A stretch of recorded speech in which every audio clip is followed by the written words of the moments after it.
నేనున్నాను అనుకోండి, 4 గంటలు కష్టపడితే నా ఎనర్జీ అయిపోద్ది. నాకంటే పెద్దవాళ్ళు ఉన్నారనుకోండి, 8 గంటలు కష్టపడితే వాళ్ళ ఎనర్జీ అయిపోద్ది. ఇంకా కొద్దిగా బలవంతులు 12 గంటల వరకు కష్టపడితే వాళ్ళ ఎనర్జీ అయిపోద్ది. అంటే మనిషి యొక్క శక్తికి ఏముంది?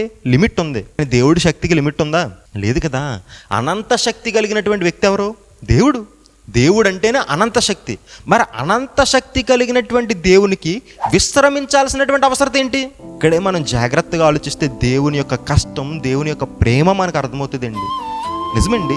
మనం మొదటి 2 అధ్యాయాలు సింపుల్గా చదువుకుంటే సింపుల్గానే ఉంటుంది, కానీ దానిలోనే దేవుని కష్టం ఉందండి. ఏంటా కష్టం? అనంత శక్తి కలిగినటువంటి దేవుడే అలిసిపోయేలా చేశాడండి సృష్టిని. అంత కష్టపడ్డా బ్రదర్ సృష్టి? ఎస్, అంత కష్టపడ్డాడు, చాలా కష్టపడ్డాడు.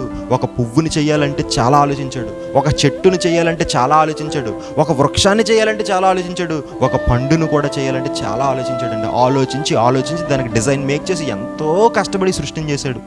అంత కష్టపడి సృష్టిని చేశాడు కాబట్టే దేవుడు ఏమంటున్నాడు? 7వ దినమున నేను విశ్రమించానయ్యా.